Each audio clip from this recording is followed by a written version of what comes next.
Friends, आज हम आपको घातांक और करणीय चैप्टर के अंतर्गत आपसे हम करणीय और घातांकों से संबंधित विभिन्न प्रकार के प्रश्नों, उनके नियम और उन्हें कैसे अप्लाई किया, नियमों को कैसे अप्लाई किया जाए, इस बात पर अध्ययन करेंगे आज हम लोग। और तो हमारे पास हम क्वेश्चन के रूप में लेते हैं और इसके बाद रूल्स भी आपको बताते रहेंगे। रूल या ट्रिक भी इसको कह सकते हैं। यहाँ पर हमारे पास दिया हुआ है, रूल्स भी दिया हुआ है और क्वेश्चन भी दिया है। इसको हम रूल या यहाँ पर ट्रिक कह लेते हैं बेटा इसको। तो देखें, हमारे पास क्वेश्चन दिया हुआ है बेटा, √13 माइनस √11। दूसरा व्यंजक दिया है √10 माइनस √8। तीसरा व्यंजक दिया है √7 माइनस √5 में सबसे बड़ी संख्या क्या है।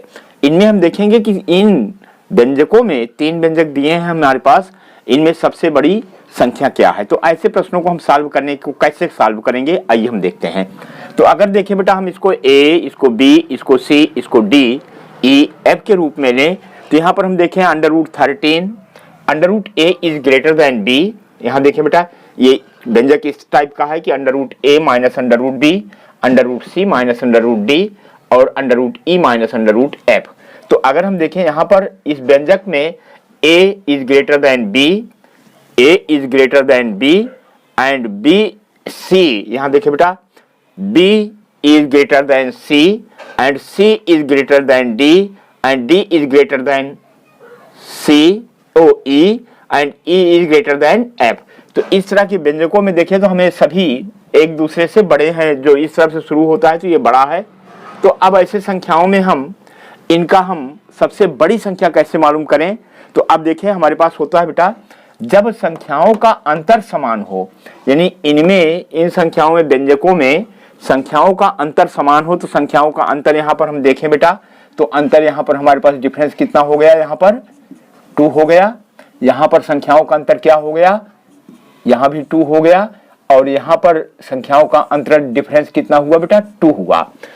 अब कह रहा है जब संख्याओं का अंतर समान हो तो बड़ी संख्या वाले व्यंजक का मान छोटा होता है। तो बड़ी संख्या क्या है हमारे पास, ये, और इसका मान छोटा होगा। और छोटी संख्या का मान और छोटी संख्या वाले व्यंजक का मान बड़ा होता है, इसका मान बड़ा होगा। तो अब हमारे इस ट्रिक से हम देखें तो हमारे पास ज्यादा परेशान होने की जरूरत नहीं है, क्योंकि इसको हम सीधे ट्रिक से ही करते हैं।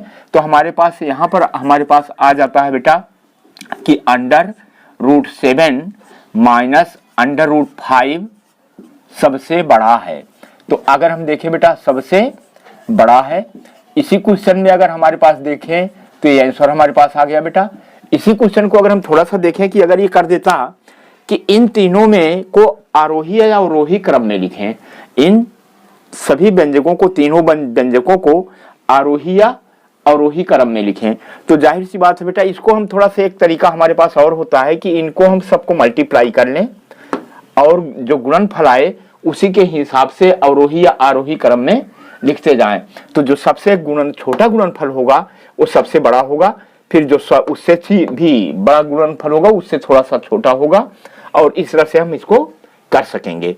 तो बेसिकली ऐसे ही क्वेश्चन केवल इतना ही पूछा जाता है कि ये इनमें से बड़ी संख्या या छोटी संख्या क्या है। तो अगर ये सबसे बड़ा ये है, अगर यही पूछा जाता है कि सबसे छोटी संख्या क्या है, तो ये चूंकि व्यंजक सबसे बड़ा है तो यहाँ पर हम देखें तो ये हो जाता हमारे पास √13 माइनस √11 सबसे छोटा व्यंजक है, सबसे छोटा व्यंजक है, सबसे छोटा है।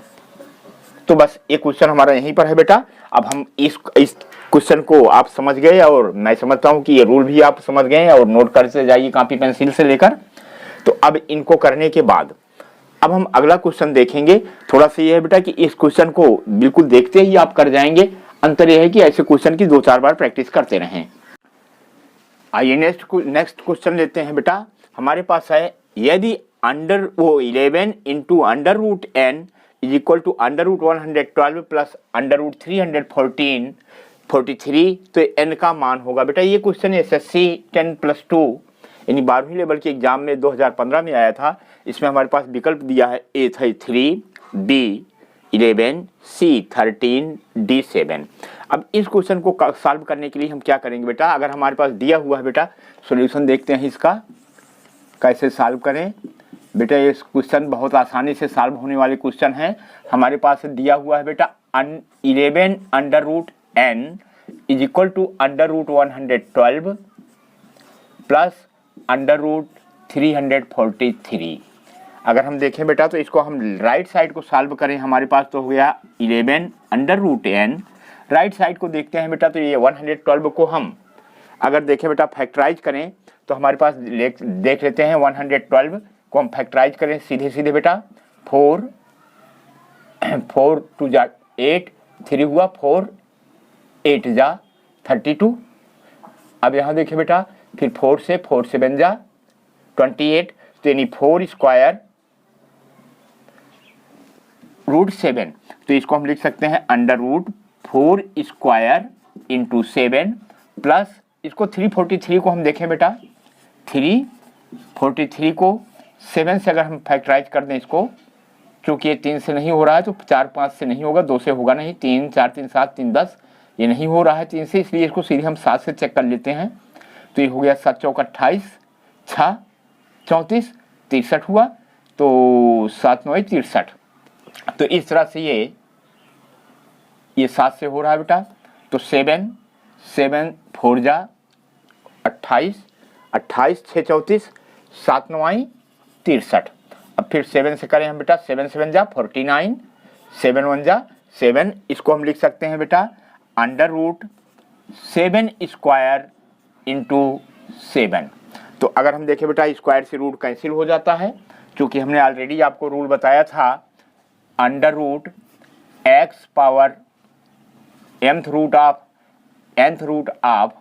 n है बेटा, यहाँ nth root of x power n is equal to x ही होता है, यानी ये रूट और ये पावर और रूट से कैंसिल हो जाते हैं तो ये x ही होता है।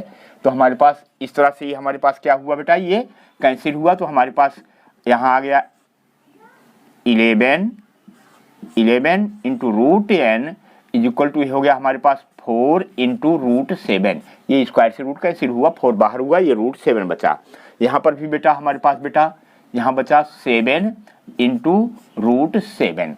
अब देखें हम बेटा तो हमारे पास जब ये करणीगत राशियाँ बराबर होती हैं तो हम केवल पूर्णांकों को जोड़ लेते हैं। तो हमारे पास क्या हो जाता है बेटा 11 into under root n is equal to हमारे पास हो गया बेटा 4 प्लस 7, क्योंकि यहाँ पर करणीगत राशियाँ अंडर रूट 7 बराबर हैं अंडर रूट 7। तो अब ये हो गया 11 रूट 7 इज इक्वल टू क्या हुआ हमारे पास बेटा, यहाँ पर हम देखें तो 11 under root n is equal to 11 root 7। तो यहाँ पर देखें बेटा कि 11 को अगर हम इस तरफ ट्रांसपोज कर दें, राइट से लेफ्ट में लाएं, तो ये कैंसिल हो जाएंगे 11। तो under root n is equal to हमारे पास क्या है बेटा अंडर रूट 7। अगर हम इस रूट को बेटा हम राइट साइड में ले जाएं तो हमारे पास n की वैल्यू आ जाएगी n। अगर ये अंडर रूट राइट साइड में जाएगा बेटा तो अंडर रूट 7 का स्क्वायर हो जाएगा, तो स्क्वायर से रूट कैंसिल हो जाएगा बेटा। तो हमारे पास n क्या हुआ, n इज इक्वल टू 7। तो हमारी वैल्यू क्या आ गई n इज इक्वल टू 7। हम तो देखें तो हमारे पास आंसर क्या आता है, आंसर हमारे पास आ जाता है d इज इक्वल टू 7। आइए हम देखते हैं बेटा नेक्स्ट क्वेश्चन हमारे पास है, यदि 27 power x is equal to 9/3 power x तो 1/x पावर 4 का मान ज्ञात कीजिए। ये बेटा एग्जाम यूपी लेखपाल की 2016 की परीक्षा में क्वेश्चन आया था। तो आइए हम इसको सॉल्व कैसे करें। तो हम देखें बेटा हमारे पास दिया हुआ है 27 power x is equal to 9/3 power x। तो हमें क्या मालूम करना है, और हमें मालूम करना है बेटा 1/x पावर 4 ये क्या होगा। अगर हम इसको देखें बेटा तो हमारे पास इसको हम यूं लिख सकते हैं बेटा यहाँ पर। तो हमने तो 27 पावर x ये इस तरफ जाने पर बेटा मल्टीप्लाई हो जाएगा 3 power x is equal to 9। अगर हम इसको और देखें बेटा 27 को हम लिख सकते हैं 3 स्क्वायर 3 इंटू 3 पावर 3 3 3 जा 9 3 जा 27 इंटू एक्स। अगर हम देखें बेटा तो ये एक्स हो जाएगा, पावर का पावर हो जाएगा into 3 power x is equal to 9 हो गया बेटा हमारे पास। तो अब अगर हम देखें बेटा तो ये हमारे बेस सेम है, यहाँ भी 3 यहाँ भी 3 है, तो पावर जुड़ जाएंगी। तो ये हो गया हमारे पास 3 power 3x plus x is equal to 9। तो अब देखें हम देखें बेटा तो हमारे पास हो जाता है 3 power 4x, 3 power 4x is equal to, यहाँ 9 को हम लिख सकते हैं बेटा 3 स्क्वायर, सीधे सीधे, ठीक है ना। 3 power 4x is equal to 3 square. अब यहाँ पर देखें बेटा बेस अगर सेम होते हैं किसी भी संख्या में, अगर x power m is equal to x power n होता है, जहाँ बेस अगर सेम होता है तो घातें भी बराबर होंगी, यहाँ पर m is equal to n। तो यहाँ पर इसका मतलब कि अगर बेस सेम है, बेस बराबर है, तो ए पावर से भी बराबर है, तो हमारे पास क्या हो जाता है बेटा 4x is equal to 2। So x is equal to हमारे पास क्या आएगा बेटा 2/4। कैंसिल होने पर बेटा 2 2 1 जा 2, 2 2 जा 4। x की वैल्यू आ गई हमारे पास बेटा 1/2। अगर हमारे पास, लेकिन हमें वैल्यू क्या लेनी है, हमें वैल्यू लेनी है x 1/x पावर 4 की वैल्यू लेना है। तो अगर हम इसको आगे देखें बेटा तो x की वैल्यू हम 1/x पावर 4, x की वैल्यू हम ले लें बेटा 1/2, x की power 1/2, x is equal to 1/2 power 4। तो अगर हमारे पास ये हो जाता है बेटा 1 पावर 4 इज इक्वल टू 1 होगा, और 2 की power 4 is equal to 2 power 4, तो ये 1/2 पावर 4 की वैल्यू हो जाएगी बेटा 16।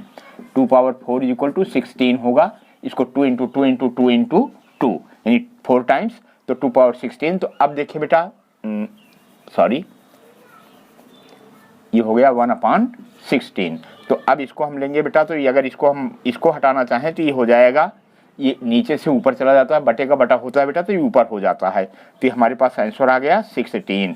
तो अब देखें बेटा हमारे पास 1/x power 4 is equal to हमारे पास क्या आया 16। तो हमारे पास आंसर क्या हो जाता है, answer comes out to be 16। तो आंसर हम लिख देंगे, answer C is equal to 16।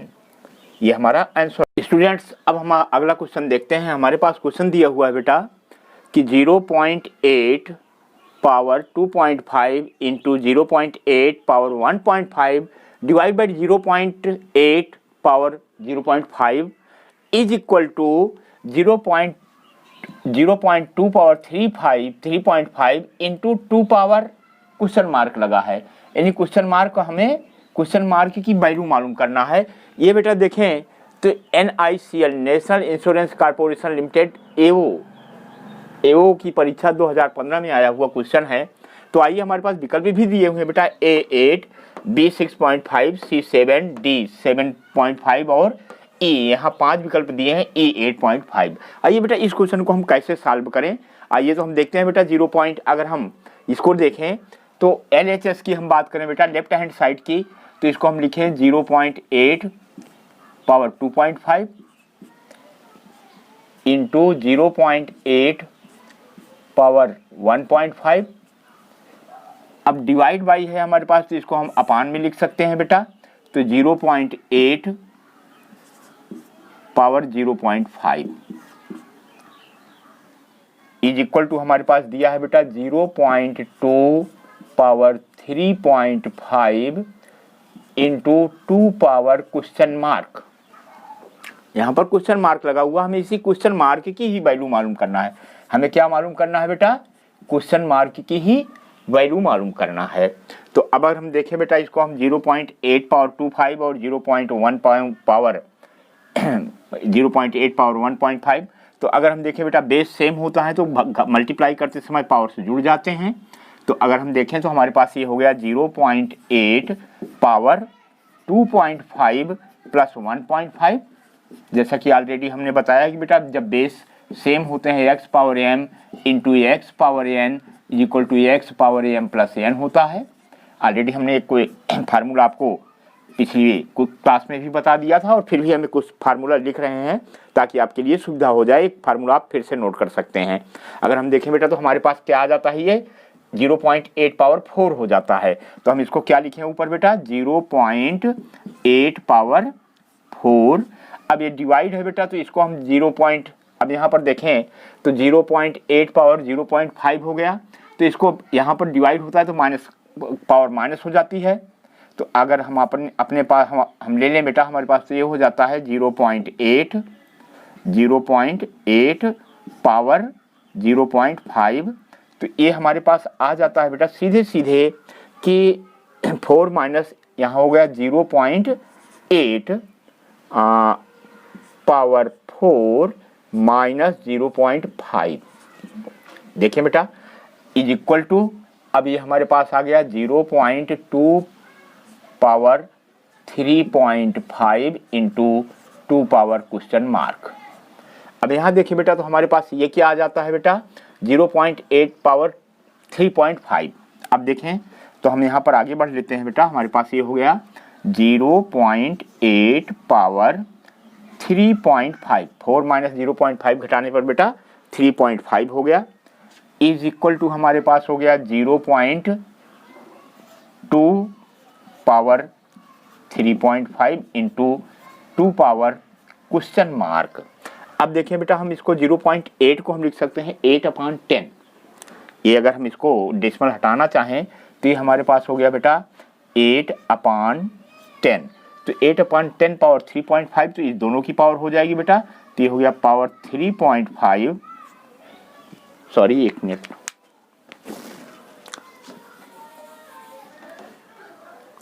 अब हम इसको लिखें बेटा, आगे देखें तो हमारे पास ये हो गया 8 पावर 3.5 अपान, डेसिमल हटा रहे हैं बेटा, 10 पावर 3.5 इज इक्वल टू, इसको हम लिखें बेटा तो 2, सेम रूल अप्लाई करते हुए, तो ये 2 पावर 3.5 अपान 10 पावर 3.5।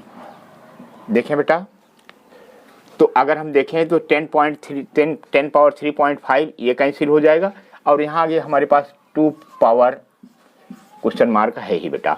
तो ये इसको इस तरफ ट्रांसपोज करेंगे तो ये 10 पावर 3.5 अपान ये यहाँ मल्टीप्लाई हो जाएगा, यहाँ डिवाइड है तो ये कैंसिल हो जाएगा, तो ये हम दोनों कैंसिल कर देते हैं। तो हमारे पास क्या है बेटा, 8 power 3.5 is equal to 2 power, यहाँ पर देखिए बेटा आधार हमारे पास आधार 2, यहाँ पर 2 आधार यहाँ पर है, तो इसको हम ले लें बेटा, तो ये 3.5 आधार जुड़ जाएंगी, वो घातांक जुड़ जाएंगे, तो ये 3.5 प्लस क्वेश्चन मार्क, देख पा रहे हैं आप लोग। तो अब हम देखें बेटा तो इसको हम 2 पावर 3 लिख सकते हैं, आगे हम यहाँ पर जगह ना होने के आगे नाते यहाँ ले रहे हैं बेटा, तो 8.355 को हम लिख सकते हैं 2 पावर, इसको हम 8 को हम 2 पावर 3 लिख सकते हैं बेटा, 2 power 3 into 3.5 is equal to 2 power 3.5 plus question mark. अब अगर हम देखें बेटा हमारे पास ये हो जाता है, इसको हम मल्टीप्लाई करें तो 2 पावर क्या हुआ, ये हमारे पास 3 5 जा 15, 3 3 जा 9 1 10.5 is equal to 2 power 3.5 plus question mark. अब बेटा आधार यहाँ सेम है तो घातांक भी बराबर हो जाएंगे। तो अब हम देखें तो हमारे पास ये हो जाता है 10.5 is equal to 3.5 plus question mark. अगर हम क्वेश्चन मार्क का ही आंसर लेना चाहें तो हमें 3.5 को राइट लेफ्ट में ट्रांसपोज करने पड़ेगा बेटा, तो 10.5 minus 3.5 is equal to question mark, तो ये आ गया हमारे पास 7 is equal to question mark. Question mark हमारे पास क्या आया बेटा 7, तो हमारे पास आंसर क्या आया, क्वेश्चन मार्क की जगह question mark is equal to 7। तो हमारे पास क्या आंसर आया बेटा, सी। आंसर क्या आया बेटा, सी। बेटा हमारे पास दिया हुआ है 125 square into under root 15 into 5 cube upon 375, यानी 125 स्क्वायर गुणे अंडर रूट 15 गुणे 5 क्यूब अपान अंडर रूट 375 बराबर 5 पावर 11 माइनस क्वेश्चन मार्क। ये भी क्वेश्चन बेटा NICL एओ एग्जाम 2015 में ही आया था, उसी एग्जाम में जो पिछला क्वेश्चन था हमारे पास। अब इसमें हमारे पास विकल्प दिया है बेटा A = 6, B = 8, C = 3, D = 4 and E = 7। आइए हम इस क्वेश्चन को कैसे सॉल्व करेंगे देखते हैं जल्दी से। सॉल्यूशन देखें बेटा हमारे पास क्या होगा, कैसे सॉल्व करें। तो हमारे पास 125 स्क्वायर है बेटा, इसको हम लिख सकते हैं 5 125 स्क्वायर। क्वेश्चन को एक बार ले लेते हैं बेटा, या क्वेश्चन नहीं लेते हैं, सॉरी, चलिए क्वेश्चन नहीं लेते, इसलिए क्वेश्चन हमारे पास ऑलरेडी है, यहाँ पर जगह शॉर्ट हो सकती है, इसलिए हम सॉल्यूशन सीधी ले रहे हैं। तो हमारे पास अगर हम देखें बेटा 125 स्क्वायर को हम लिख सकते हैं 5 × 5 × 5, 5 क्यूब हो जाएगा, 5 क्यूब स्क्वायर।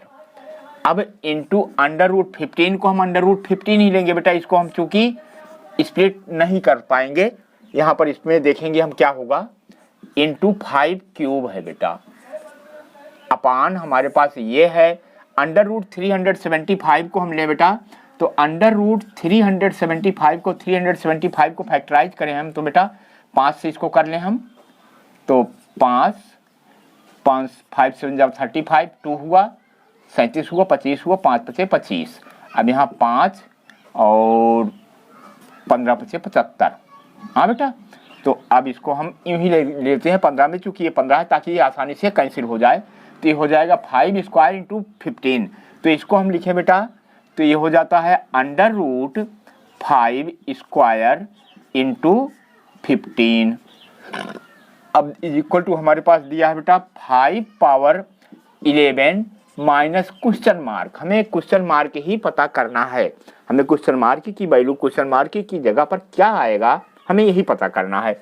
तो अब हम देखें बेटा, इसको पावर की पावर है तो ये मल्टीप्लाई हो जाएगा, तो ये 5 पावर 6 हो गया, 3 × 2 = 6 इंटू √15 ही हम ले लेते हैं बेटा, √15 इंटू 5 क्यूब अपान 5 क्यूब है बेटा, अपान ये इसको देखें बेटा, तो ये स्क्वायर और रूट कैंसिल हो जाएगा, तो ये केवल 5 बाहर आ जाएगा, 5√15 बचेगा। यहाँ पर क्या बचा बेटा, √15 इक्वल टू आया हमारे पास 5 पावर 11 माइनस क्वेश्चन मार्क। अब अगर हम देखें बेटा, तो हम इस √15 को √15 से मल्टीप्लाई कर सकते हैं। अब यहाँ हुआ बेटा 5 पावर 6 इंटू 5 पावर 6 और 5 पावर 3 है, तो यहाँ आधार दोनों का सेम है, 5 है बेटा, यहाँ भी 5 है, तो घातें जुड़ जाएगी, तो ये हो गया 5 पावर 6 + 3, क्लियर बेटा, अपान 5 पावर 1 इसको हम लिख सकते हैं बेटा, 5 को 5 पावर 1 लिख सकते हैं, equal to 5 power 11 minus question mark.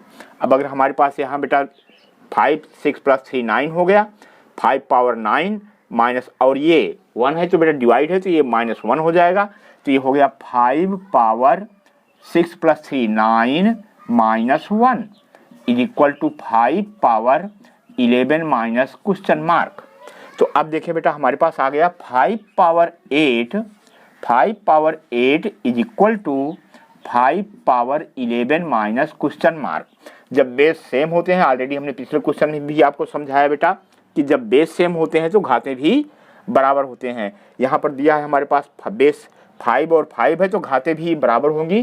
तो अब अगर हम देखें बेटा यहाँ, तो हमारे पास हो जाता है 8 is equal to 11 minus question mark.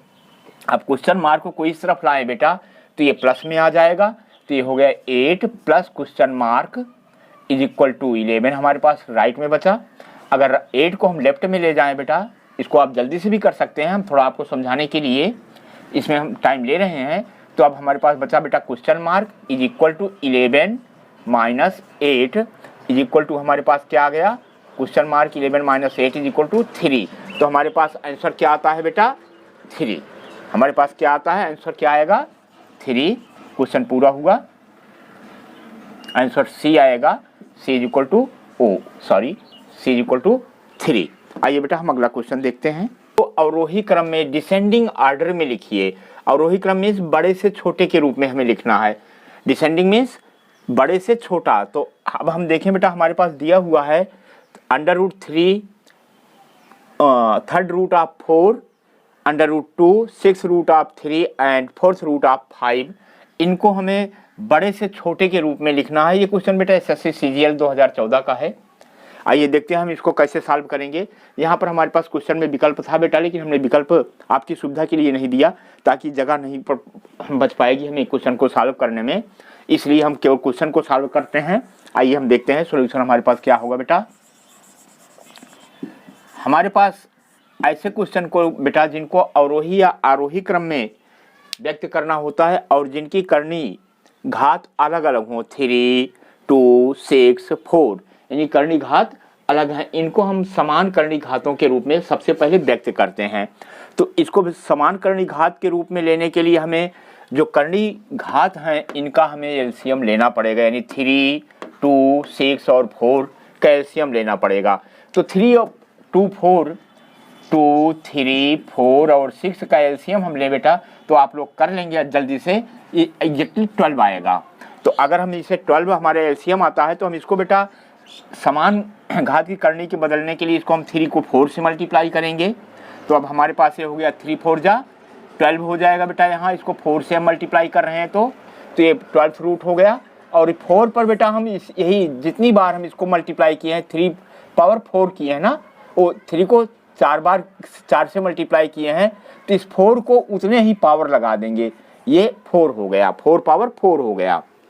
ये क्या हुआ, जितने को इस करनी घात को 12 लाने के लिए जितने से हम मल्टीप्लाई किए, नहीं 4 से मल्टीप्लाई किए, तो इस करणीगत राशि को उतनी पावर लगाएंगे। अब ये हमारे पास हो गया बेटा 2। अब इसकी करनी घात क्या है बेटा, हमारे पास 2 ही है, तो इसको 2 को 12 लाने के लिए हमें 6 से मल्टीप्लाई करना पड़ेगा। 2 6 जा 12, तो यहाँ पर 6 पावर लगा देंगे, 2 पर 6 की पावर लगा दिए। अब हमारे पास नेक्स्ट है बेटा 6 रूट ऑफ 3। तो अब 6 को अगर हम 12 तक ले जाना चाहें बेटा तो ये हमारे पास 2 से मल्टीप्लाई करना पड़ेगा, तो ये यहाँ पर 6 × 2 हो जाएगा, तो ये 12 हो गया। लेकिन इसको 3 स्क्वायर कर देंगे, 2 बार यहाँ 6 को 2 बार किए तो यहाँ पर 2 पावर लगा देंगे। और हमारे पास ये हो गया बेटा 4th रूट ऑफ 5। तो 4 को अगर हम 12 तक ले जाएं तो हमारे पास 4 3 जा 12 होगा, तो यहाँ हम 12 लिए बेटा। और यहाँ अगर 3 बार ले गए हैं तो 5 पर हम 3 की पावर लगा देंगे। अब मुझे लग रहा है कि आप लोग इसको अच्छी तरह समझ पाएंगे, क्योंकि बेटा हम हमेशा किसी करनी को अवरोही या आरोही क्रम में लेने के लिए करनी घात बराबर होना जरूरी है, तभी हम अंदाजा लगा पाएंगे कौन सी संख्या बड़ी है या कौन सी छोटी है। तो अब हमारे पास ये हो जाता है बेटा 12th रूट ऑफ 4 पावर 4, 4 चौक 16, चौको 64, चौको 64 को 4 से मल्टीप्लाई कर ले बेटा, 4 चौक 16, 4 छक 24, 1 25, 256, तो ये 256 हो गया। और इसको देखें हम बेटा तो 2 पावर 6, तो 2 जा 4, 2 power 6 is equal to 2 power 3 is equal to 8, 2 power 4 is equal to 16, 2 power 5 is equal to 32 और 2 पावर 6 इज इक्वल टू 64। तो ये 2 power 6 is equal to 12th root of ये 64 हो गया बेटा। अब देखें ये 12th रूट ऑफ 9 हो गया, 12th रूट ऑफ 9 हो गया। और ये हो गया 12th root of 5 cube is equal to 5 5 जा 25, 5 जा 125। अब इसमें हम देखें बेटा सबसे पहले हम देखें तो हमारे पास सबसे बड़ा सबका 12th रूट लेना है। जब 12th रूट ही लेना है तो जो सबसे बड़ी संख्या होती है वो सबसे बड़ी होती है, यानी करणीगत राशि जो सबसे बड़ी होगी, अगर कर्णी घातें समान होने पर, अब यहाँ देखें बेटा कर्णी घात समान होने पर जब कर्णी घात समान होती है तो बेटा करणीगत राशि जो करणीगत राशि बड़ी होगी, करणीगत राशि बड़ी होगी वही सबसे बड़ी होगी, वही सबसे बड़ी होगी। तो यहाँ पर सबसे बड़ी होगी। तो अब हम इसको लिख नहीं रहे ज़्यादा बेटा, तो हमारे पास यहाँ पर देखें हम सब में करणीगत राशि 125, करणीगत राशि 9, करणीगत राशि 64, करणीगत राशि 256, इनमें देखें हम बेटा तो सबसे बड़ी करणीगत राशि हमारे 256 है, तो ये सबसे बड़ी है, तो ये सबसे बड़ी है। तो ये हमारे पास हम लिखें बेटा 12th रूट ऑफ 256 सबसे बड़ी है, ठीक है बेटा। और इसके बाद हमारे पास आ जाएगा ये 12th रूट ऑफ 125, हाँ बेटा। इसके बाद आएगा 12th रूट ऑफ 64 और इसके बाद आ जाएगा 12th रूट ऑफ 9। तो अगर हम देखें बेटा तो हमारे पास इसकी वैल्यू हमारे पास क्या है, ये है। तो सबसे बड़ी हमारे पास क्या हुई, अवरोही क्रम में लिखना है तो सबसे पहले अवरोही क्रम में हम लिखें बेटा तो सबसे बड़ी राशि को हम पहले लिखेंगे अवरोही क्रम में लें। तो हमारे पास ये क्या आ जाएगा बेटा, सबसे बड़ी राशि है हमारे पास 3rd रूट ऑफ 4। अच्छा, उसके बाद हमारे पास दूसरी राशि कौन सी है बेटा, ये दूसरी राशि क्या है, ये 125 रूट 12th रूट ऑफ 125 ये आया है इसका 12th रूट ऑफ 125। तो ये आ गया हमारे पास 4th रूट ऑफ 5। इसके बाद हमारे पास क्या आया बेटा, ये आया है। इसके बाद हमारे पास ये आया 12th रूट ऑफ 64, ये है हमारे पास इसका 12th रूट ऑफ 64, यानी ये है हमारे पास रूट 2। इसके बाद हमारे पास क्या बचा, 6th रूट ऑफ 3। इस तरह से ये हमारे अवरोही क्रम में ये क्वेश्चन हो जाता है। अगर बेटा इसको हम आरोही क्रम में यानी असेंडिंग ऑर्डर में कहता तो हम क्या करते, तो सबसे पहले इसको हम लिखते, फिर इसको लिखते, फिर इसको लिखते, फिर इसको लिखते, यानी ये ऑर्डर चेंज हो जाता। आरोही क्रम में अवरोही क्रम में यूँ सबसे बड़ी से छोटी, फिर छोटी से छोटी, उससे छोटी, सबसे छोटी यहाँ गई।